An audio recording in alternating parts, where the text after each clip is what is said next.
Lemley with Secrets of the Stage, where we pull back the curtains and we talk to producers and entrepreneurs and creators about the process of creating. And today I am so excited and honored to have Pat Addiss, a legendary Broadway producer and woman extraordinaire. And Pat, I'm so thrilled you're here. You're my PR person. I am your PR person. Well, I just think you are awesome. And Thank you. I mean, you have a Broadway show that's opening in October. Previews. I do indeed. I'm very excited about it. It's Harmony. With? It's Barry Manilow's Harmony. At the Barrymore Theater. Right. Barry at the Barrymore. Yes. And it's quite extraordinary. I saw it down in Folksbian, downtown, and I just had to produce it. And Warren Carlisle is the director choreographer, and he was my choreographer director on A Christmas Story, which I saw 3 times. I loved it. I love it perfect. too. It was. That's a show that I could see over and over and over again. I did. I'm sure over you did. and over and over again. Oh, that's wonderful. Tell them about the premise of producing. But first, let's promote your show, Harmony. Barry Manilow is an extraordinary person. Mm-hmm. He's 80 years old and still can sing. I mean, really sing. Mm-hmm. He has a following that you cannot imagine. Mm-hmm. He played 4 sold-out performances of Radio City Music Hall. Wow, how many seats is Radio City? I don't know, like 10,000. I don't know. I saw Osnivor there. I was way up in the, and for a performer like that to be able to sell out Radio City is incredible. 4 times, and then he could have sold it out 10 more times. The audiences love him, and it's an interesting audience. It's not just old people. It's young people, old people, wealthy people, poor people. I mean, it's a very mixed audience. Well, tell the premise of the story so people know. Harmony? Yeah. Well, it's about the comedian harmonists who were a very, very popular group all over Europe. Mm-hmm. And they were amazing, and they were very well known. They did lots and lots of records, but they were just the most amazing group. Mm-hmm. And harmony is a very difficult thing, and they were just the best in the business. Wow. And they came and performed at Carnegie Hall, and they could have stayed in America. Why didn't they? Well, I guess they didn't realize that they were going to their deathbed. I mean, you know, they were German, and they thought they were German, and they got back, and Hitler. Very, very sad. Well, but it's an important story to be telling in today's times, I think. Oh, yes. There's such a rebirth of anti-Semitism, mm-hmm. and I think that it's very, I mean, not only is it a wonderful show that people can enjoy, but I also think it's a very important message. Mm-hmm. And for that, I'm very happy that I'm part of that message. So beautiful. It's going to be at the Barrymore Theater, and it opens November 13th. That's my lucky day. It's the address of the theater. Exactly what I'm learning. The address of the Barrymore Theater is 47th Street between Broadway and 8th Avenue. In New York City. Right? Yes. I know, we were discussing this earlier. People tell you things, but they don't tell you the address where you can get it or be there. Do they go to harmony.com, or where would they go to learn more about the show and to get tickets? Well, they could go, just Google Harmony and they'll get it. How did you become a producer? Your journey. My journey started many, many years ago when I was 3 years old and discovered by John Robert Powers. To be a model. That's like a dream come true story. And I mean, I looked like the quintessential Best girl. You didn't come from New York, but Best was a famous department store in New York City. Oh. And they did the haircuts there, and all the little girls had bangs and straight hair. I had that. Oh, you had yes, the best. I did, but mine was, I had mine done in Chicago. Well, same idea. Yeah. Anyway, we must have had the same mother. The same mother, right? I did a show when I was very young, Prologue to Glory. I have no idea anything in my part, but I had the most amazing costume, and I learned how to jump rope in the alleyway of the theater with a cable. Oh my God. So you didn't miss. Right. I learned how to really jump rope in a hurry. Oh my gosh. And from then I did several shows. I gave everything up to go to college. I went to Finch College and majored in costume design and merchandising. I was reading that. I had no idea that merchandise I could understand, but costume design, I was like. It's the first thing I notice when the curtain goes up at the costuming, and it drives me crazy when colors fight, particularly in ballet or dance, when the colors don't exactly work together. It really annoys me. I know, So I know. It's I look at costumes immediately. I almost went to Hollywood. Thank goodness I didn't. destiny. They would You have were made meant to be here. I was a sweet, nice little girl from, I was brought up with white gloves, Oh my and God. Hollywood. I just wouldn't have made it in Hollywood. Yeah. With all the things that I see now. Well, I tell Rita Hayworth's story in The Right. Heat Is On, and I love the Rita Hayworth story. Thank you. It's so amazing. I had no idea about her story. I hope everybody can come oh, I see hope it. so. Yes, it's The Heat Is On. Rita Hayworth, The Heat Is On. We have two more. We have two more performances in New York City at Don't Tell Mama on the October 23rd and November 20th, and then we take it on the road. I go to North Carolina, and I'll be in a theater. I cannot wait to be back in a theater. And then you're going to London. And then I go to London over Valentine's Day weekend at the Pheasantry. So you can go to quinnlemley.com to get tickets, and Don't Tell Mamas, you can get tickets at don'ttellmamanyc.com. I have a friend coming to see the show who I hope will put it in his theater. And then what? Well, then I went to college, graduated in honors in costume design and merchandising, and I quit to do a TV show. I was in love with my husband. He was in the service, and when he came home on leave, we got married, and then it's I so went romantic. off. Yeah, it was. Oh, and my then goodness. I wound up having 3 kids, which was all I wanted was to have 6 children, 5 of my own, and 1 adopted. Of And course. did that happen? Well, watch out what you wish for. Well, I say that in the show. But then I went to Paris. A friend of mine from college insisted I come, and I was reborn. And I came back. Anyway, it was the best thing that ever happened to me because it forced me to become a person. And I wound up starting a promotion company. I have your markers, the highlighters. And it took all my creative juices, and also I realized my theater experience helped because I used to go into people's offices and do a dog and pony show. And I'd sprawl out all these samples all over their table, and I'd pull this out and pull that out, and it was like a show, and they'd bring in all the other people in their company to come watch. Well, I'm sure you were very theatrical and entertaining, right? I mean, so it helped. It really helped me. Right. And they used to call me all names like, oh, here comes the bag lady, or the schlepper. And I was still. Once I was a schlepper, now I'm Miss That's Mazeppa. right. And I was still wearing my white gloves, and but I had to X all of that out and say, I have a purpose. I have to raise 3 children. And so I did.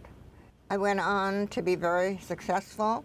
I had some wonderful clients, all corporate clients, from Chase Manhattan Bank to Purina dog food. I mean, I've done a lot of Purina commercials. Right.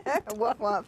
I mean, I had all kinds of clients, and it was wonderful. My clients were really good to me. When you said you wanted to become a Broadway producer, was it your clients in your corporate life that helped you? After working for 30 years, I gave the company to my daughter, who still runs it out of Virginia. All right. And what's the name of the company? Let's plug Pat Addiss. Pat Addiss. Enterprises. Enterprises. And she runs it out of Virginia. And I was very happy to give her the company because she was a lawyer who wanted to spend more time with her son, and I wanted to produce. So I decided to give all the money I made back into the theater. Wonderful. And became a producer. What does it entail to be a producer? How does it work? How do you raise money? I mean, Broadway is so expensive now. That's the hardest part, is raising money. And how do you go about doing it, and how do the investors get their money back? Or is most of the time they don't. But are they? But they're buying into the world of theater. And a lot of people just want to rub shoulders with the people like the greats. I am drawn to different shows for different reasons. I have no set idea that this is what I want or don't want, and I've done a variety of things. There's one show I saw in London, 39 Steps. Oh, yes. And I loved it so much in London, I decided that if it gets put in New York, I wanted to produce it. How many producers does it usually take? There's usually a lead producer and then associate producers, or how does that? What is the hierarchy of? Because now there are so many names above the. It's gotten. When I first started 20 years ago, it wasn't like it is now. You had much fewer producers, but now it's so expensive to produce on Broadway. I mean, I was reading shows capitalized at $20 million. That's crazy. There's no way they can get that money back. Absolutely no way. What about on the road? With the road if companies? they have a tour company, but people have not come back into the theater since COVID. The tour is very difficult. People still are reluctant. You know, people got used to being in their pajamas, streaming everything and watching everything on Netflix and HBO. And it's not the same though as when the lights go down and the curtain goes up, and it's. You know, that's the way you and I feel, but a lot of people don't feel that way. And so theater was not their most important thing. Producing is very tough, and getting a good team together. When you're just part of a team that's already in place, you're just putting money into a show with very little input. At what point do you have the input? Well, when I first started out, it was very different, and we had meetings, and we were all at the meeting, and we all had the input of how we did the ads and everything. But now today, there are so many producers on it, and it depends who's at the helm. Who's at the helm dictates what's going on. I was at the helm for Desperate Measures, my favorite, absolute favorite show. It's still playing around the country. That's wonderful. It's an adorable musical that well, you have everybody loves. 3 Tonys, right? Yeah. That's incredible. That's wonderful.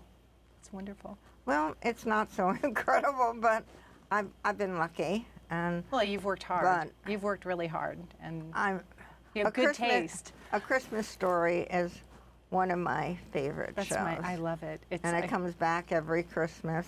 Unfortunately, you can't make money on a holiday show because most musicals take 2 years to pay back, or maybe never. And we just have a very small window of opportunity, even though we sell out.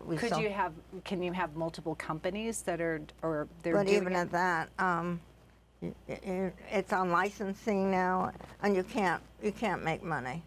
But it was a wonderful experience, and I'm very happy that I was part of it. Well, I am too. I just want to make sure that everybody goes and sees Harmony. I certainly want them to, and they won't be sorry because it's so fabulous. The music is great, the casting is great. You will at the Barrymore Theater on West 47th Street between Broadway and 8th Avenue. But more than that, you're going to be so happy that you saw it because it is so fabulous and wonderful. I just love the show so much.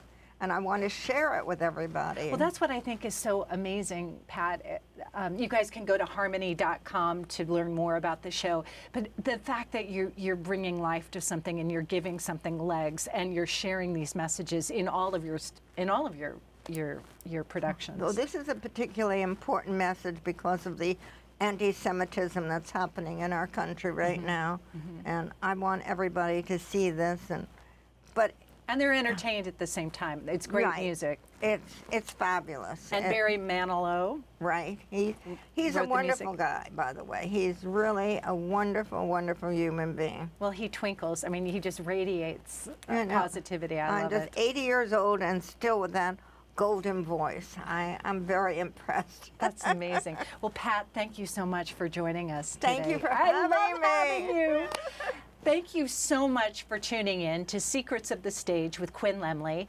I air the first Sunday of every month at 7:30 Eastern Standard Time on mnn.org on the Culture Channel. So please tune in, and if you miss an episode, visit me at quinnlemley.com and subscribe to my newsletter so I can let you know where I'm performing and live streams and a whole bunch more. And you can see all of the episodes of Secrets on the Stage. Until next time, I'm Quinn Lemley. Welcome back to Secrets of the Stage. I'm Quinn Lemley. I'm your host for tonight. And I'm so excited. This is the time where we pull back the curtains and we reveal the secrets of the stage from the creativity of entrepreneurs and artists and producers. And so now in this segment, I'm really excited because I have a dream team with me. I have Gary Springer, who is a publicist extraordinaire. I have Suzanna Bowling, editor-in-chief of the Times Square Chronicle, and Pat Addiss, Broadway producer legendary, a legend. You're a legend. So now that we've had our individual segments, we can have a conversation all together. And how perfect that it turned out that we're all in different facets of this business. So and I just wanted to bring this up. We've all started as performers. Correct. Suzanne, was Gary this- and I actually started together. You did? We did. Were you in Jaws or Hardy Boys? No, we did it, what was it, 1978? Yeah. 78, we were in Dinky Hopper Shoots Smack. Okay, Pat, what is that? It I don't know. It was before my It was a time. TV movie of the week. Oh You my remember goodness. how the ABC used to have the afternoon special or something like that? It was one of those. Oh, my And it was gosh. actually really quite intelligent. Wendy Jo Sperber, who went on to have a very nice career. Do you have a copy of it? We want to watch. I'm sure we do. Oh, you guys have to find it. We'll have a movie night. I think I have one on VHS. Oh God, that would be great. That would That be would be great. just great That to would be see great. it. I haven't seen it in like a million years. You'll freak out, right? Probably. That's great. And Pat, you started out as an actress. Well, actually, I started out as a model when I was 3 years old. Oh my goodness. John Robert Powers discovered me. That's legendary. Well, I don't know about that, but that's the way it was. Oh my goodness. So You should were see you it. in New York or were you in New LA? York. No. I'm a You're a native New Yorker. And like Gary, you're a native New Yorker. Yep, born and raised in Susanna? Manhattan. No. Where are you from? Native Californian. Oh, of course. I'm a Hoosier from Indiana. But I couldn't wait to get to New York. Me too. I couldn't wait. I remember moving and with my mom to go to NYU, and I had everything in the car, and going over the George Washington Bridge. I still get goosebumps. Even today, when I landed at the airport and I'm coming into New York, I'm like, oh my God, we live here and we can make anything happen. But it's true. New York has electricity that no other place has in the whole world. Paris, London. And there is something about New York that it has this vibe that no place else has. And if you can make it here, you can make it anywhere, right? Yeah. Like, well, I like had this, no- heard that which you someplace. have. I had no Which you choice. have. I had no choice. You all have. Same. No, No you- choice. I was going to say, yesterday I was at the U.S. Open. It was the opening I'm of going US Thursday night, my US first Open. U.S. Open. And just sitting on the railing, looking at the whole skyline of New York, and it was all lit up, and the Empire State Building was beautiful last night, and all the lights. I mean, I didn't care about the tennis. I would have just sat there and looked at that because it's so. Well, and all the people, you know, too. I mean, it isn't like, you know, you don't push it away. You grew up there. It's iconic. like, it's still special. It is iconic. Pat was really instrumental in helping you build Times Square Chronicle. Completely instrumental. Let's talk about that journey. Was Gary involved too? No, No, but not I really. mean, but But what's you came wonderful for a afterwards. publicist is to have a friend who has a That has something to has a publicize. newspaper, yeah. Right? I was doing theater, and I had a series of accidents, and I decided one day to start a paper. I didn't have any background in it. I watched a lot of theater talk, and all the shows that I loved, they were crucifying, and the shows that I thought, why are they surviving? They were living, and I thought, Wow. oh, I want to do something about this. Thank goodness you do. I have to say, Suzanna is an incredible writer, and and you write so articulately, and you see it's beyond the press release. You really get into the heart of the show and Well, of the performances. I didn't used to. Pat can attest to this. Pat, well, is it thrilling to watch someone evolve? Oh my goodness. Go You ahead, you can say cannot it. imagine the difference of what it is today and how she started out. I mean, How did she start out? Tell. on a 4th grade level. Yes, that's true. No, it's true. Really? Yeah. And she catapulted into this amazing Times Square Chronicles. And I mean, I give her great credit because she was fearless. It's a beauty. For those of you watching, definitely visit Times Square Chronicle. Chronicles, or It's T2C now online. T2C online. You talk about everything, not just theater. You do film and Yeah. restaurants and Cabaret, music. But originally it started out really Yeah. theater, Yeah, and she's lots of theater. morphed into everything. And I mean, it's wonderful. I'm so proud of her, and to see the evolution, to me, is very, very exciting. What is it like to mentor someone? Well, I can't say I really mentored did. her. Oh, Well, tell us how she mentored you. Yes, you can tell. Okay. Pat, you're being modest. No. Look, you can open doors for people, but they have to walk through. She walked through. She was on roller skates or something, ice skates. She really walked through. And I mean, it's all her doing. It's not me. I mean, I might have inspired her, but she did it herself. I'm involved with a group that's based in Monte Carlo called the International Emerging Film Talent Association. And through them, I've been mentoring filmmakers from Ethiopia, Sudan, Bangladesh, Mongolia. We bring them to Cannes. You teach them the world of international filmmaking. But they're the ones who have to get out there. We can show them what it is. I bring all my press releases. I show them how to do a press release and talk to them about that. But they've got to get out there and do it themselves. But it's fun because, you know, when you see them, you know, doing something, it's like, oh, that's good. He was one of mine. I love it. I love And it. see, I paid it forward because there's a thing called the New York Theater Festival. Yes. And I mentor the young playwrights in there. If they want me, they can hire me, and I will mentor them. I want to talk about this synergy. We have a publicist, we have a journalist, writer, and a Broadway producer. Well, you've done so many Broadway shows. Only 20. You've only 20, and you won a Tony. Yeah, I won several Tonys. Several Tonys, and we'll talk about that in our individual segment. Okay, but So, because I have to eat you up and like no, more important. brag about you. My favorite show all time was off-Broadway, Desperate Measures. That's my favorite show. Everybody loves that show. And it's only 6 characters, a musical with only 6. That's amazing. It's very affordable. Anyway, That's that's the one show that I love the most. And I can continue and tour and play Right. everywhere. That's part of the problem in the industry, is that these people have major names, and they don't always do what you think they're going to do. When my paper was in print, getting ads, you would think this would be a no-brainer. All the ads were a specific size. Oh my God. I know, it's... Never did it come correctly the very first time. I had to go, why is this bleeding? Why is this doing this?